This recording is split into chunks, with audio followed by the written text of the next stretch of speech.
job. yeah. So, Mike, That if was you're good like the though. Chiefs, then what does that mean for this weekend? Mm.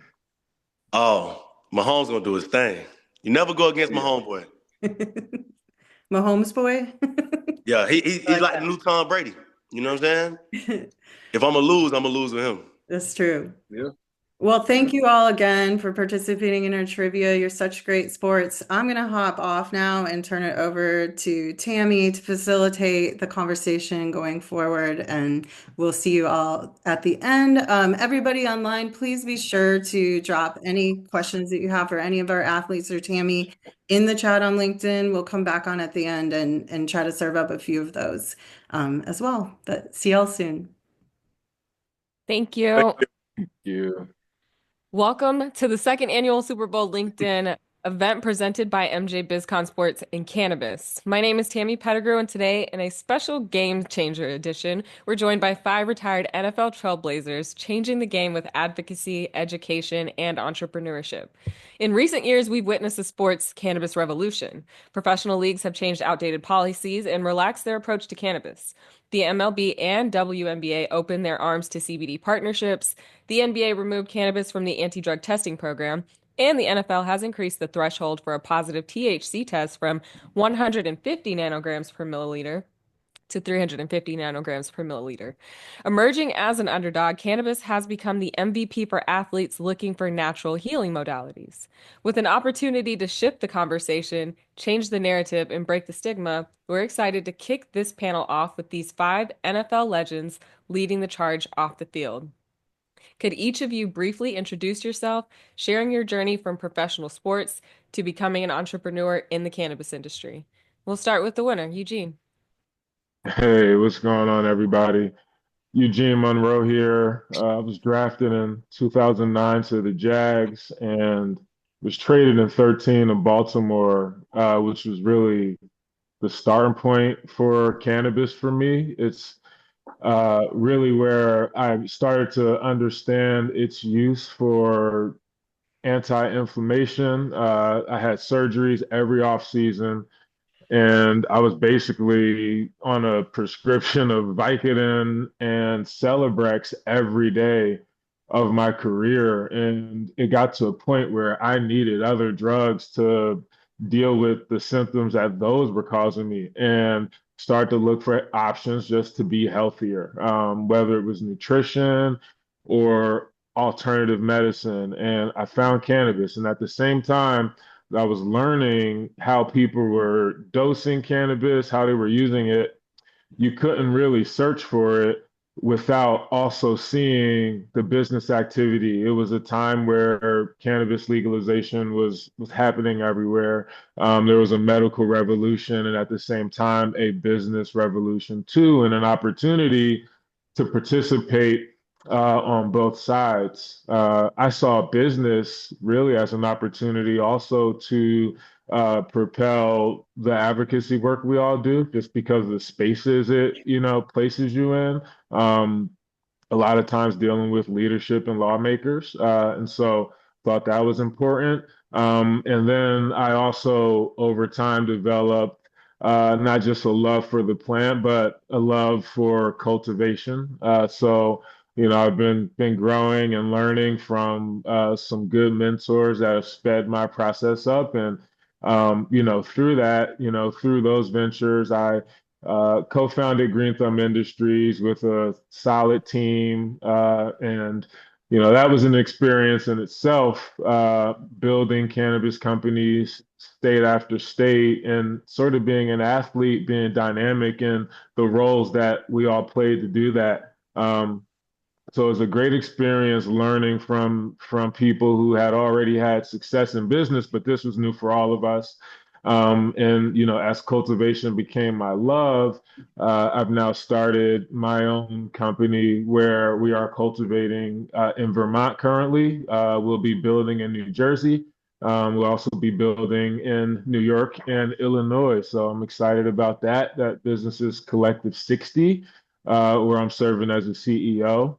And I also served as a COO as of recent for a brand, House of Kush, which came to me from another athletic relationship, a former GM of one of the arena expansion teams who is in cannabis. And we sort of joined forces with a brand called House of Kush. So I'm helping him develop House of Kush. And we're currently in 4 markets: Missouri, Michigan, Ohio, and Maryland. So yeah, ball was directly the reason I ended up in cannabis. And it's been quite the experience. It's been life-changing, really more so for all the lives that you get to see change as a result of running these businesses. And those of you who do also run business know that well. I can remember opening our dispensary here in Maryland on Fenton Street, and people were bringing their pills and throwing them away in our trash. Um, because they didn't need to take these prescription drugs anymore. Cannabis was changing, their health condition, and then they were also now feeling better, so they were more active, living healthier, which we're all proponents of. So, this is a fun sort of space to be in. And yeah, look for Collective 60 and House of Kush. Thank you for that introduction and congratulations on your new positions and for all the work that you're doing in the industry on the business side. Thank you. Thank you. Mike, we'll switch over to you. Can you tell us a bit about yourself and then your journey from pro football to the cannabis industry? Yeah, so Mike James, former NFL athlete, first professional athlete to fill out a therapy use of exemption, a TUE for medical cannabis. The reason why that happened, I broke my ankle my rookie year and then developed a dependency on opiates. Used cannabis to wean me off of that. Dr. Sue Sisley, my lawyer Brian Maresco, really helped me through that process of getting the league to a point where we can have a conversation and go to arbitration and get some of these things changed. So I feel like that helped, along with my brothers on this call, the things they have done to help get the policy changed to where it is today. And now that has parlayed me into a career in the cannabis, where I did some lobbying, some public speaking, and now I'm the president and partner of Lion Order, Rastafari, purpose-driven brand, and just signed a new deal in Florida. We're actually in Michigan as well, and looking to be in Oklahoma and a few other places in a couple more weeks. So it's pretty much it with me, and just join this process. Like he said, man, I love what this business and this plan has brought to my life. I love what it's doing to my friends and my family, my business partners, and the people in this world. Has helped changing lives and saving lives. And I couldn't be a part of anything greater right now after playing football, and feeling like that was so special to my life. No, thank you, Mike, and thank you for your advocacy and for putting your career on the line. I remember watching your CNN special, and I thought how cool it was for you to actually apply for that and to go against the machine and the pill mill that can happen in the NFL at times. And congrats to Lion Order as well for the expansion. And if you guys have any questions while you're watching, please remember to enter them in the chat, and we will go over them at the end of the questions on the panel. Next, I'll take it over to Rob. Can you tell us about how you transitioned from pro football to cannabis? Yeah, so Rob Sims started playing for the Seahawks, drafted back in 2006. Actually, my story from cannabis is similar to these guys. I tore my pec in 2008 and missed the whole season. And I just remember coming out of surgery and them handing me, I think it was oxys at the time, and I remember the directions saying, "Hey, just take when you have pain." And I just thought that was a ridiculous thing to read or say, especially being young and playing football. I was always in some sort of pain. So I tried cannabis for the first time and really didn't look back. To be honest, I really couldn't stay healthy in Seattle. And after I started using cannabis, I was able to play 80 straight games for the Lions, played 5 straight years. Obviously, that became a big part of my routine. And then as far as getting into the business, I was in real estate initially, buying, selling properties, and owned a title company for a little bit, as well as a mortgage company. We're able to sell both of those. And as I was flipping houses in Detroit, started to do something with some of my teammates. One of those people was Calvin Johnson, who was looking to retire as well. And we did a couple good deals. And then cannabis real estate really opened up here in Michigan. Obviously, being a distressed place, there was a lot of opportunity to pick up properties for what you would consider cheap. So we had some opportunities to get involved with that, and as we kept pulling back the onion, and we were both cannabis users, we saw obviously opportunity to use to leverage Calvin's his brand, his platform, as well as mine, to build a vertically integrated company, Primitiv Group, which we have done here, as well as start a spinoff, which is Primitiv Performance, which is our performance line that is based on minor cannabinoids as well as CBD. Awesome. Thank you. I love what you and Calvin have going on. Is you guys are also going to be at Tigers, where the Tigers play in Detroit as well? Yeah, yeah. So one really cool things we've been able to do with Primitive Performance. One is we're the official CBD partner for Ford Field, where the NFL can't exactly bring in a CBD brand as a sponsor. The rules haven't changed enough there, but we've been able to put our foot in the door and be part of Ford Field. So anything non-NFL, you can have our brand, downtown Detroit, when there's a big concert or any non-NFL thing, we can be there and do activation. So really cool. And the Detroit Tigers, MLB was all for it. So we are the official CBD partner for Detroit Tigers. There's every time there's a relief pitcher that comes up, it's brought to you by Primitive Performance, relief from Primitive Performance. So it's pretty cool. And our topical product is in the clubhouse.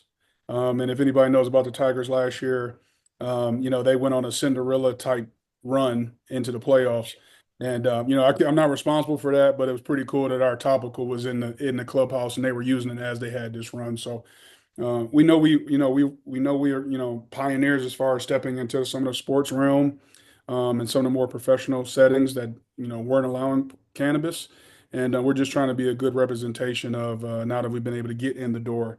It's important for us to win now that we're there. I love it. Thank you for that introduction, and I love seeing you guys have that kind of visibility. Bo, you're up next. Let's give us an introduction and your motivation to enter cannabis. Hey guys, thanks for having me. Bo Scaife here. Drafted by the Titans in 2005. My cannabis journey actually started at the University of Texas. Uh, number one recruiting class, a bunch of great stars and athletes down there. But for me, I suffered a lot of serious injuries. 3 out of 5 years, I tore my ACL. So I literally saw my hopes and dreams shattered. Like most of the guys have said, we were all, diagnosed and fed a bunch of the painkillers and things. And for me, that really decreased and had me suffering, my quality of life. So I wasn't, really feeling well. It changed my personality. I was suffering from anxiety and depression. And, cannabis is really what helped me navigate through that situation, even just to want to push on and move through life and still have ambitions of playing to the NFL. So for me, I can honestly say that, cannabis saved my life. It's given me direction and purpose moving forward to continue my dreams. So, I can never thank it enough. After retiring from the NFL in 2013, it made sense for me to transition into something else that gave me purpose and has helped me in my life. So it was an easy change for me and transition for me to get in the cannabis space because I was literally turning my pain into my passion. So, a lot of athletes, they struggle with that transition and to find other things that they love. So cannabis provided that for me. I started my company, All Pro Farms, in 2018. It's 140 acres down here in Southern Colorado. We specialize in flower products. And this year we are opening a flagship store and launching some sub brands. So I'm just excited to see how the industry has continued to progress and to be able to create and offer products like, my fellow guys on here that help people and really help them guide and improve their quality of life. So I'm excited to be here with you guys and just share our testimonies together. Thank you, Bo. And I just want to do a fun fact because Bo, Mike, and Rob have all mentioned, I think Eugene also mentioned, you have these injuries and then they give you pills, and NFL athletes are more likely than the general population to become addicted to opioids. So just want to point that out as a huge factor into why cannabis and sports do go hand in hand very well. And finally, for our last introduction, Mr. Marvin Washington, go ahead and tell us your motivation to enter cannabis. Hey guys, it's pretty much the same reason everybody had. I retired back in 2000 after 11-year NFL career. Went into the corporate setting for another 12, 13 years, and was introduced to cannabis by through ball because I was at a sports a celebrity golf tournament, and I was approached by a company to be a brand ambassador, and that was in 2014. And since then, I did a deep dive into cannabis and learned about all the medicinal benefits of it and what have you, and learning the difference between CBD and THC. And I think my platform is sort of like three-legged. It's like as an advocate, an activist, and an entrepreneur. And then on the entrepreneur side, I've had my own brand. I've invested in a lot of companies, and some of them have hit and are still hitting. Right now, we're building a 35 square foot grow facility in Bergenfield, New Jersey. I just got on with Leafwell. Actually, I've been on with Leafwell since October, and the announcement was made in January. And I'm happy with some of the things that they're doing there. As far as the activists, I'm going to Albany next week to lobby some of the legislators up there.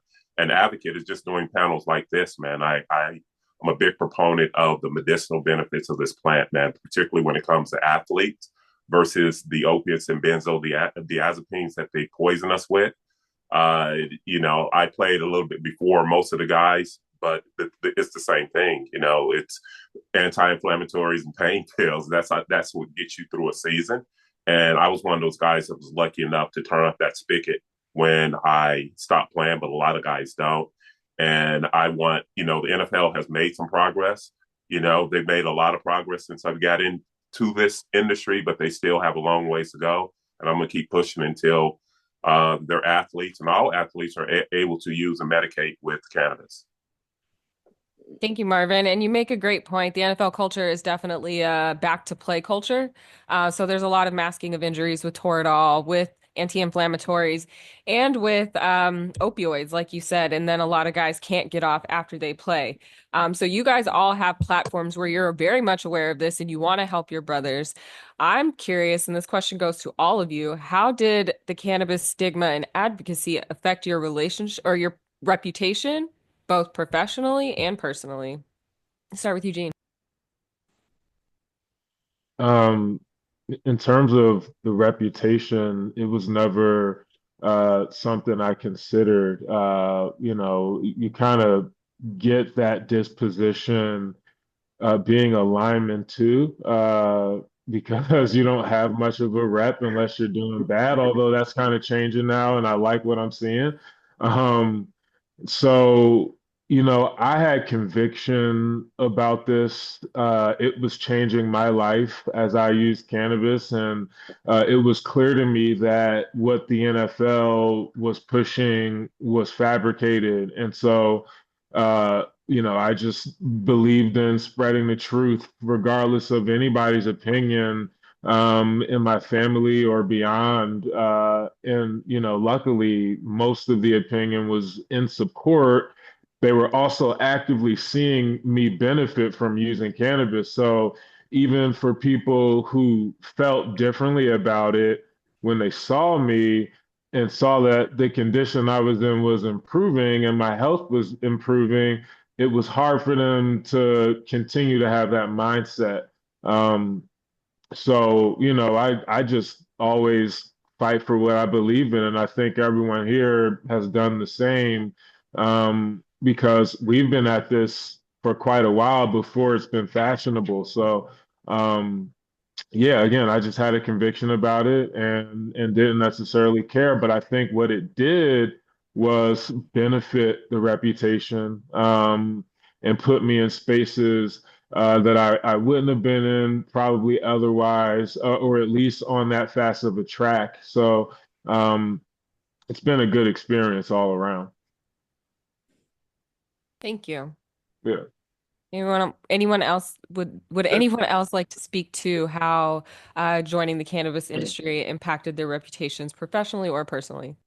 It has. Well, I'll piggyback off of that. Like, been in this industry and what have you, I don't like hype the plant up. I just stick to the science, and it hasn't done anything to my reputation, because If I pick up the phone and call somebody in the NFL or call one of my former teams and want to talk about cannabis, they know that I'm coming to it, putting the players first and trying to make their team better overall. And, I didn't have that type of reputation. I never tested positive. I have a good reputation. And cannabis, as Eugene said, it's put me in places that I wouldn't normally be. And the whole thing is you can have a conversation with somebody who is kind of curious or maybe anti-cannabis. By the end of the conversation, once you educate them about this plant and all the good things that it can do, you probably have a convert. And that's all I do is try to educate and and follow the science. Thank you. Does anyone else want to have experience or want to speak about it? Going to college in the University of Texas, Texas is that state, where this plant has continued to be demonized. The laws have been strict and tight. So, we had to really tiptoe around that, growing up down there and playing down there. So, for me, I was a little worried about it at first, but, I've grown to live by the philosophy of dying on your own sword. And in this space, for many of guys on this chat and many people just in the cannabis community, period, like it's given us all peace and happiness and freedom. And I think that's what life about is finding those things that give you that. So, as Marvin alluded to, there's the science backs it up. So if we're talking about education and facts and science, then, you got to look at the data and you're not going to find anything that's going to change your mind. So I love the opportunity in this space of being able to create a new narrative and a narrative that we can actually support with facts and data. With facilities that we're either building or brands that we're building and truly show, the public and the world that, we're creating products that actually help people and are therapeutic and make people feel good. So, that for me alone, it helps me sleep at night. And I think it's definitely changed the opinion of many people that I grew up with, my parents including. My dad, he told me a long time ago, he said, "You think you're just going to get up one day and buy some land and grow some marijuana?" And I was like, "No disrespect, OG, that's exactly what I'm about to do." And so now he's like, "How much do those pounds go for, son?" So, I love the evolution of it. And I love that we're all able to create a new narrative for this, that people are actually listening to.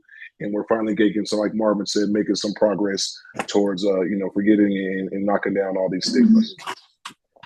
Education is definitely a great tool to do that. I'm curious to see if anybody had any negative reactions on the panel or if it was just kind of, I'm going to do this and you guys have to accept it. Huh? I mean, I think you've always got, my kids went to a private Christian school, so I'm sure we had people looking over the fence all the time. But yeah, to what these guys point, I think what we are in general, and we we are always expected to have an answer. No matter what the no matter what the topic is, right? We're supposed to have the answer or an opinion on it anyway. So really it was just about standing firm in what you believe in. What I've learned is that more people, once you open your mouth about it, right, we have the ability to get them to gravitate toward us doing that, right? So, one of the core values of Primitiv is to change the stigma of the plant, right? So, this is an opportunity to do that. Anytime I'm talking to somebody, about cannabis, that's my opportunity to do that. I just have to make sure I represent myself and the company the right way and the plant in the right way. Love it. Mm-hmm. And as athletes, we're gonna get criticized no matter what. Even if you have a great game, they're gonna have something to say. Someone's gonna hate. So I think for all the guys in this space, and I think athletes are definitely privy for this space because we are used to the backlash, we are used to the trash talking and the negative feedback that we get, regardless if it's from fans or rivals. So we just kind of are used to brushing that stuff off our shoulders in general. Yeah. Thank you. All right. So for my next question, you guys are all part of a small group of men who made it to the top of the top, which is getting to the NFL.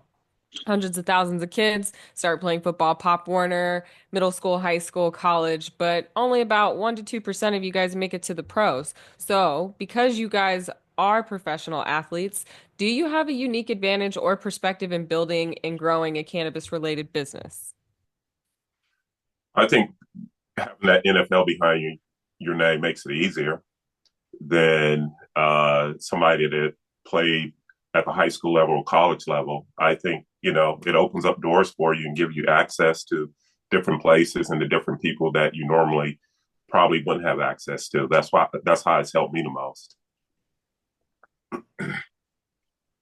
Yeah, I would say, being in the NFL means you're playing on a team that's a business that's a multi-billion dollar business that makes hundreds of millions of dollars a year. So it's an opportunity to be attentive to learning how that business functions, why they're successful over so many years, and adapt, those principles and that education to your business that you now run. So I think no matter the type of business, right? So at Green Thumb, we had, folks who were in the alcohol industry and folks who were in tech and energy. And it didn't matter that cannabis was a new platform if you understood how to operate business. So I think, every NFL athlete has an incredible opportunity to have a crash course of understanding how business works, every day they step in the building. And not just what Eugene said, but the branding and marketing that you learn, playing in the NFL that the teams use, how they, keep customers, how they acquire new customers. I think, they're second to none when it comes to that space. So just learning the business structure and the operations of business is in the NFL is probably top of the king of the hill when it comes to that. For me, just being just really admiring head coaches when I was playing and see how they were able to get 53 guys to go in the same direction, Mm-hmm. right? And then those are the same, those principles. The men on this call are actually trained, with that, right? So when we sit down in front of a group of people, right, there's things that will come out of us that those folks never heard from a business standpoint, and in a market that's brand new, that doesn't have any it doesn't have years and years of, okay, this is how it operates. You're really starting from scratch. So really at least in our business, everything that's coming is really coming from that authentic place. Yeah, that all started in the NFL. Like the whole premise of me and Calvin being able to work together at this high level is because, hey, we won together, we lost together, we've been in arguments together, we know how to get through that and keep playing ball. Right. So I think a lot of the NFL, we inject a lot of that into our company. Thank you. Anyone else have anything to add to that question? All right. Well, the cannabis industry is known for its red tape every and anywhere. It is one of the most regulated industries on planet Earth. So, what are some of the most significant challenges you face in establishing your cannabis business, particularly navigating this complex regulatory landscape? And off the top of my head, I remember Rob and Calvin. There was something Yeah. about a parking ticket. Yeah, I was gonna say we really don't have enough time for this type of this conversation, but to be, in 2018 is crazy, man. We were actually me and Calvin were actually denied from the state, state of Michigan, no less, for Calvin having a few parking tickets from college that we didn't we forgot about and whatever wasn't disclosed.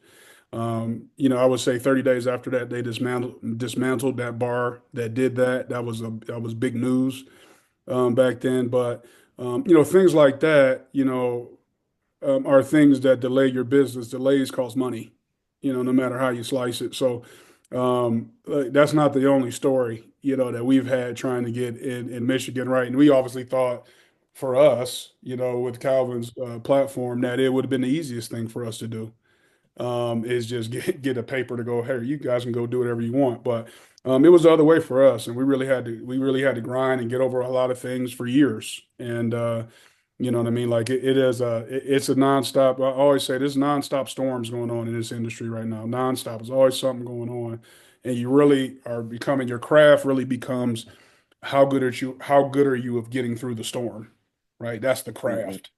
And that's what we've just been focused on. But we've been dealt our share of blows for sure. I would say the NFL probably does prepare you for adversity in this industry. I also want to ask Eugene, you said you've had experience in opening up shop in multiple states, going into New Jersey, New York, Illinois. Can you talk about your experience and any key challenges that you faced navigating these regulatory hurdles? You are on mute. Apologies. Yeah, you face challenges at every point, but challenges are just part of the deal. So, we can talk about a number of issues that sprung up, but I think what's critical for people to know is, right, if the information is out there, then assembling a team that's, compliant and well aware of these things that come up, and also having people that are adaptable and can understand how to maneuver in these issues. There was the craziest thing I'd say that happened is we had a deadline in Pennsylvania on our application, and we didn't have one of the properties quite solidified in an agreement.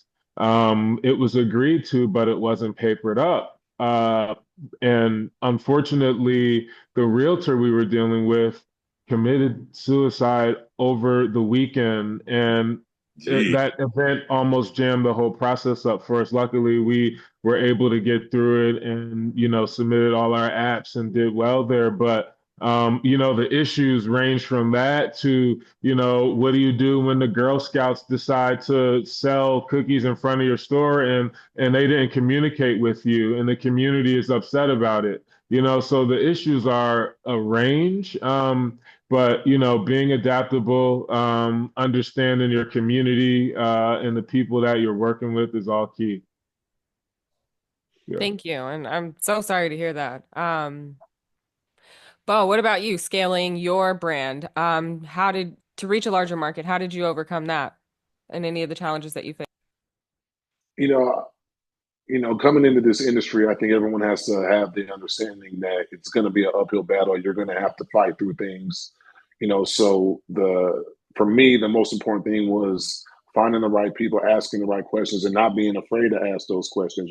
Like, how can I make this easier on myself? With all the regulations and the rules that hinder you from getting investment or finding money or finding banks to support you and stuff like that. I mean, those are things that I think everyone has ran into, no matter who you are or how much money you have on paper. Certain people aren't allowed to deal with you. So I think that's hindered growth for a lot of people early on, is not being able to find the funds and the investment to expand or grow as fast as they would like to, like any normal business. And just ensuring that you do have the money. So for me, it was just taking my time, doing my due diligence, and really in building the right team and understanding how much capital I truly needed to launch the right way or acquire a store or introduce new products to the market. I mean, those are the things that are going to save you money on the backside, and just not trying to go too fast, but really the hurdles and the things that you have to deal with. So for me, I had to take a step back and really just learn those things and ask the right questions and not be afraid to ask those questions. A lot of times there's a lot of pride that goes into, not knowing something, and feeling like you're inferior because you don't know something. And in the cannabis space, you can't have that. You got to be able to ask questions and be okay with being wrong and having other people help you and give you insight to help your business. Thank you. I'll just say one quick thing, a story I remembered, and this literally happened within a year of me retiring from football. And we're celebrating winning our license in Maryland on a Friday, and apparently on a Sunday there was a meeting where our license was then retracted, and I find myself suing the state of Maryland in court to earn our license back. And so whether it's, Rob and Calvin getting jammed up over a license issue or a ticket issue, or our license being revoked for nefarious reasons, which are later discovered. There's all of these situations. You've just got to be ready. If you start a cannabis business, know that something's going to go wrong. period. Something will go wrong. Whether it's your HVAC blowing out on Christmas Eve, or, someone in the community trying to, stop you from construction, something's going to happen. Mm-hmm. I agree. There's always something. Even me, non-plant touching, could not get a bank account because when you Googled me, the word cannabis was next to my name. So I agree with you there. Mike, I want to talk to you just briefly. So the market is saturated. There's hundreds and thousands of brands just alone in California. Yeah. So with it becoming increasingly competitive, how does Lion Order merge Rastafari roots with athletic empowerment to kind of stand out and differentiate themselves? Yeah, so see, that's like one of the reasons why I got brought on Lion Order. I mean, because, like Bob, his whole family, they always stood for purpose, always stood for love, always stood for spreading the right message. You know what I'm saying? So when I got into it, when I got into Lion Order Row in 2022, that's something that we talked about that this brand was going to always stand on, which was purpose, it was just more than a plant. We're here to heal people's minds, body, and soul. And we feel like through this oversaturated market that those kind of things will stand the test of time, like they always have. So that roots luxury aspect to cannabis and to life. We just want to bring that together and show people the better way of living, the Rastafari way of living, and show them that through this plant, through this sacrament, we have found so much joy in life and so many things to open doors for not only ourselves, but our family members, those around us, in the world to be. So we feel like, with everything that's going around, the real things in this world are always going to last, So that's what we continue to establish ourselves as. Thank you. You guys definitely represent authenticity and purpose, and it's something that I appreciate as a consumer and fan of the brand and what Rohan and you guys have going on with Lion Order. So thank you for being a pillar in the community.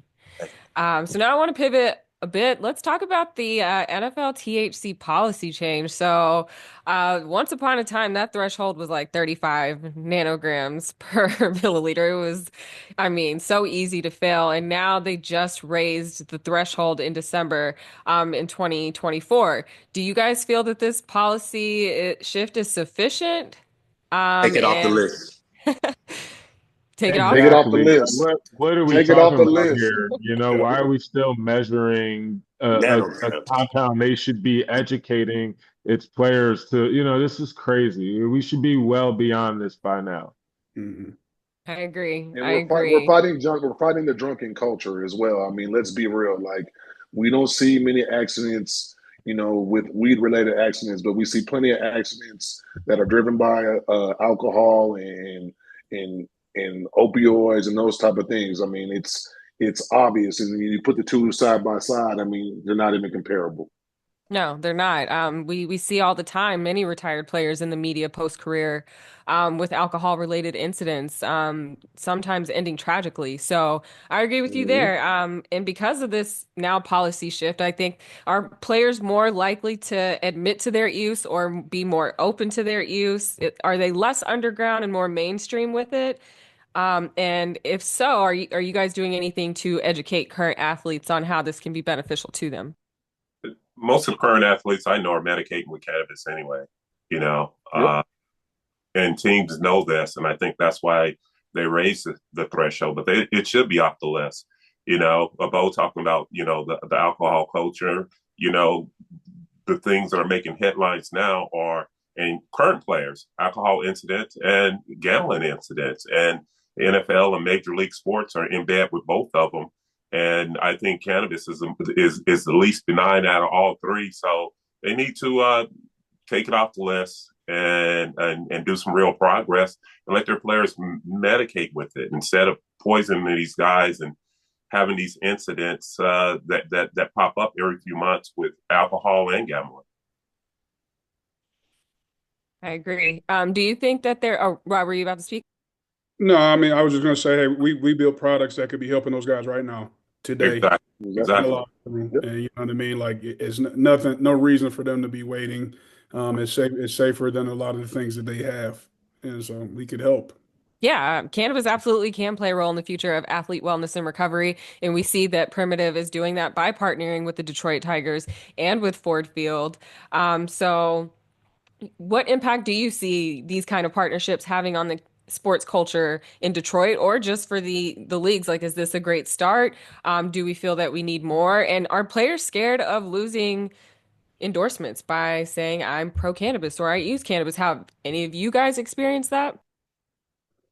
I don't think they should. I mean, I think, you could just look at no further than Calvin and what he's able to been, what he's able to do.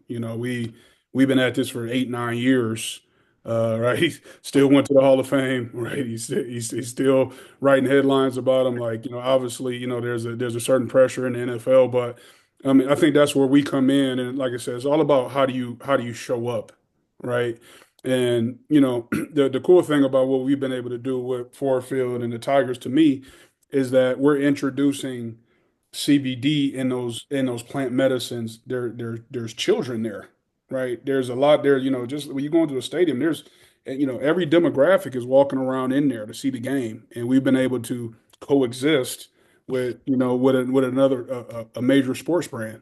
And we've only done 1 year of it, but so far so good. So we see people coming up to the table asking for free stuff, whether they be, 3-year-old kids or 90-year-old women. And you know what I mean? Like back to the stigma, like that's our work. That's what we're trying to do is change that. So, people can come and have a real conversation.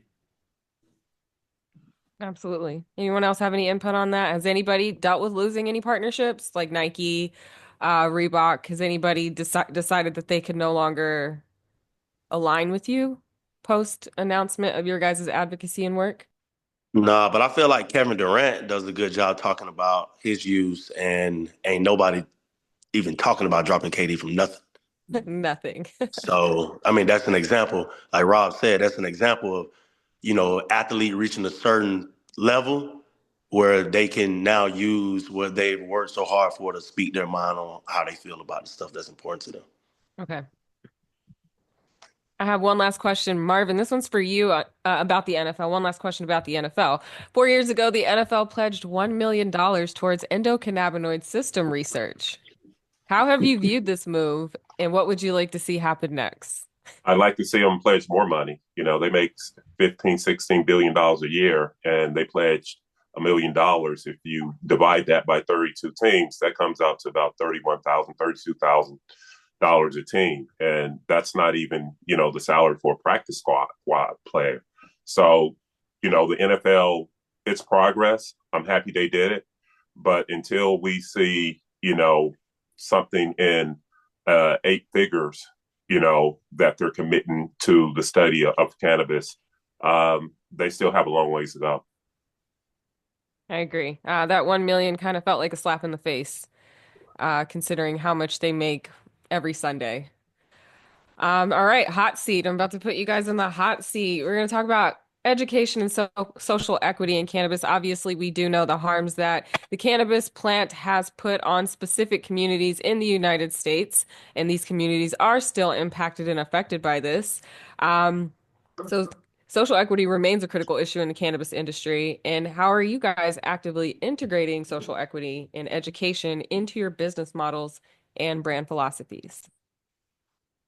Well, every company that I get involved with, there's a new project now that I'm doing, and we're trying to start a medical cannabis program that's going to be state sponsored in a sovereign African nation. When I joined, I made sure that, over the next following weeks or what have you, that I was bringing in people that look like me, and particularly going to Africa. So that's how I do it. And I like the way New York City has done it, and I'm very respectful of west of the Mississippi. But now that cannabis is becoming in the Atlantic states and east of the Mississippi, and you're going into the population centers, social equity has to step up, and we have to be a part of it. I'm very respectful of Oregon and Nevada and all that, but we're not there. But we are in these states and these Atlantic states and these population centers, and so it has to be. Because for so many years, we went to jail behind this plant. So now let's go to the bank. Amen. Anyone Hey, else? I'm not preaching. No. I mean, at the end of the day, with a social equity license or anything, right, that's just one step. The other step is the capital. and it's very Right. and from a capital standpoint, right? You know, what I mean, you're gonna need a lot to get something off the ground and to be effective, right? That's just the truth of it.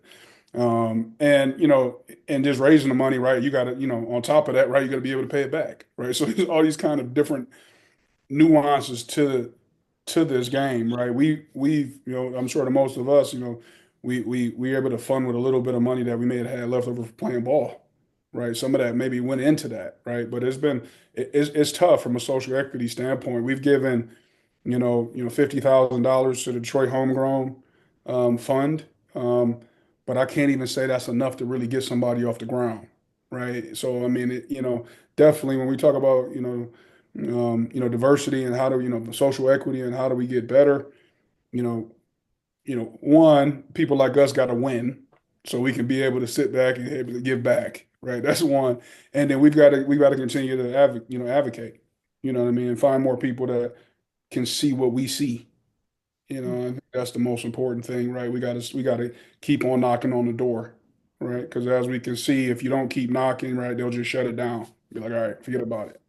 You know what I mean? So very important that we keep doing that work. Mhm.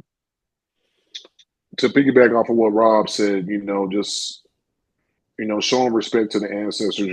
Opportunities have been limited in different industries and stuff like that. So be able to have an opportunity in this industry, I take it as a huge obligation and almost an assignment to, ensure and make sure I'm successful because, just to show and prove that point, like, we are capable. We can build something from scratch. And if we're given the same opportunity and the same starting line as everyone, we're going to make it happen just like everybody else. So I think leading by example is obviously a huge thing. One thing that we kind of take pride in is throwing, cool little private events to educate people and to bring the community together so they can see the plant in a different manner and enjoy it in a different manner. And that's been huge and responsive for us. And I think people really, really enjoy that. Education is extremely amazing. If you know my platform, that is what I Yeah. do. Eugene, I know that's always been a huge part of your messaging as well with every step that you've taken in the cannabis industry that we need to educate. What else do you guys do as far as social equity goes? Well, I know for Lion Order, we have a percentage of sales that goes to a philanthropic fund that, for people that looks like us. And like I talk about our brand being purpose driven, we have a saying called I, the teachings and is knowing oneself and is teaching others what it is to know thyself. So we know, besides money, Rob said, social equity is one thing, but having capital and having money to be able to get things done is another. So being able to teach people that look like us, our people, that I and what that means to know self-worth and to all elevate us to get us to a certain level where we all can equal out the playing field, where we can have a better opportunity. And like you guys said earlier, being the example. I mean, some of us has to make it so we can show the others how to do it. And that's just another thing of what we mean by I, just knowing oneself, knowing the worth, knowing that we're all kings and queens and we're able to get to a level working with each other that we can get, that this world's never seen. So, that's kind of my way of going about social equity and, so on and so forth, how to raise my community to the level that I would like to see them at so we can all win. So just knowing self-worth and also giving the best examples I can give and giving opportunity as much as I can.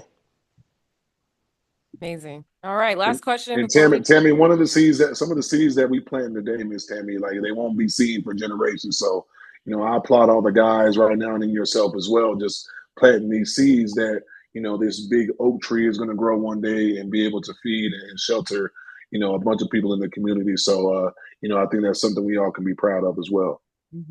Grateful to be part of the revolution with all of you.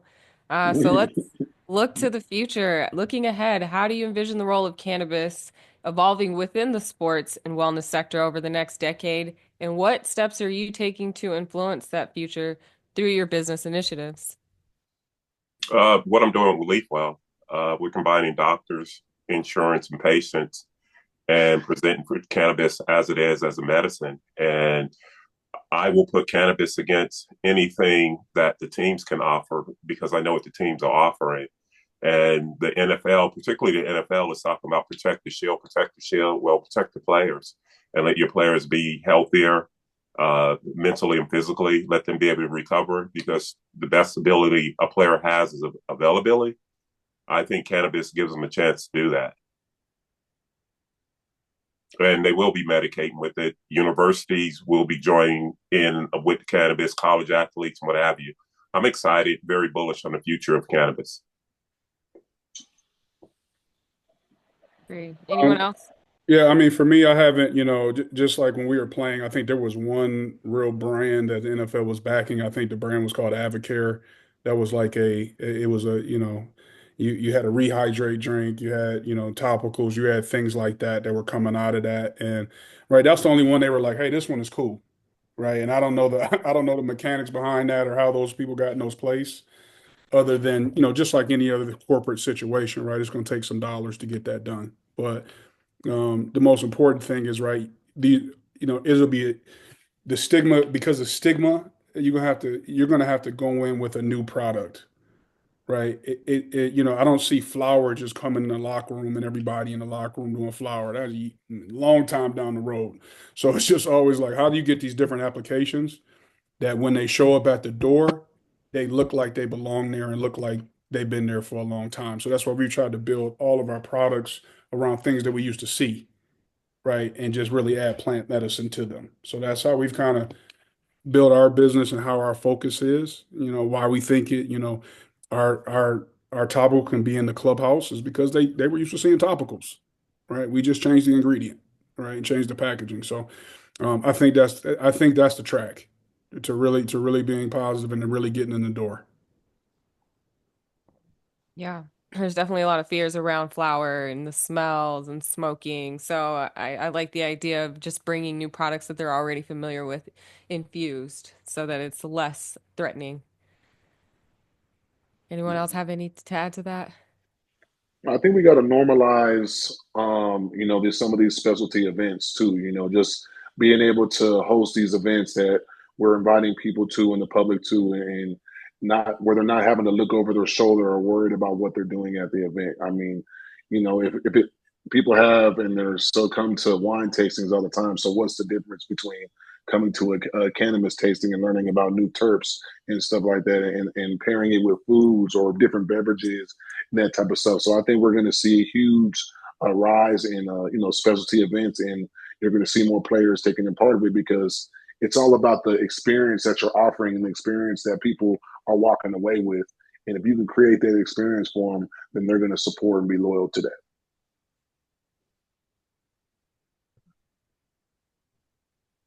Eugene?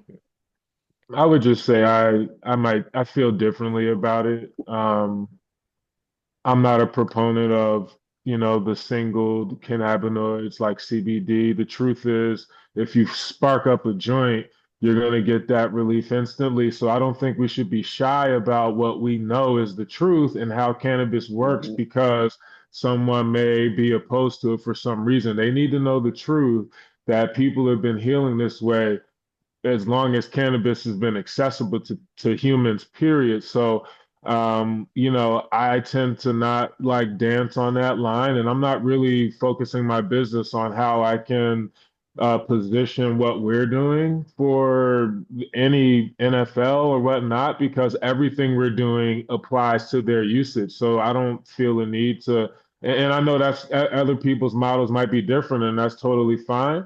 But we're just looking to deliver the maximum expression of the plants that we can, because we know how effective it is, whether we create topical formulations, which we do, whether it's just the raw flower product or if it's the live resin or rosin. They all have, their application, whether it's determining, the dosage you need, titrating it based on the method that you use, or the time that you need it to either onset or last based on the product form factor. So, I think education, again, it always goes back to that, informing and understanding how and when to best use it, particularly if we're talking about athletes. And so, some of that funding, like Marv talked about, when those dollars go up, then we're able to actually define, how cannabis is working. and how much you tell an athlete to use based on the information that could be gained from a study, if that money was actually going to those purposes. I agree with you wholeheartedly. During my time in the NFL as a wife, I introduced many families to the plant via education, and we only had smoking. That was all we could do. It helps not just the player, but the wives who also deal with a lot. And right now, in the sports world, trades are happening. Men are being moved to new cities. That happens in the NFL, and usually it's the woman that has to pick up a lot of that slack. And we also know that cannabis is a neuroprotectant and football is a very damaging sport to the brain. So there's a lot of different products. And to Eugene's point, the cannabinoids work best together. Nobody wants to go listen to a concert and just hear the tuba, which would be CBD. We want it all. We need it all. So, gentlemen, thank you so much for being here today. Thank you for your work in the cannabis industry and for your advocacy. I'd like to thank Sports and Cannabis and MJ BizCon for allowing me to participate in today's panel and be your moderator. And with that, I will send it back to Kelly for the Q&A. Or Bo, did you have something to say really quick? No, I'm good. Thanks, guys. Okay. Here's Kelly. Awesome, you guys, that was amazing. Definitely people were commenting a lot in the chat. I have just a few questions that I want to bring to you all. So first of all, Melissa, she says she's an advocate and owner of High Intensity Wellness in Houston, Texas. And she wants to know how cannabis brands could collaborate with retired NFL players in Texas to promote wellness and education, but without violating any state laws. It's going to be very hard. I'm from Dallas and I know about the cannabis laws in Texas, and she's down there in a very restricted state run by a bunch of conservative yahoos, and they're not cannabis friendly. Bo can kind of tell you that too about the state of Texas. You have to be careful how you move in Texas. I don't see any THC brand coming in there, a CBD brand, and you can come in there, which is like, Texas allows Delta 8 and Delta 9 to run wild, but they're restricting the amount of THC you can have. So you got to be careful. And then I would start, with a CBD brand. That's awesome. I can relate to that. I'm in North Carolina, so we're in a similar circumstance. Awesome. Well, Jimmy Young wants to know how you all, if you're discouraged that the new administration wouldn't allow members of the industry to testify on debanking this week.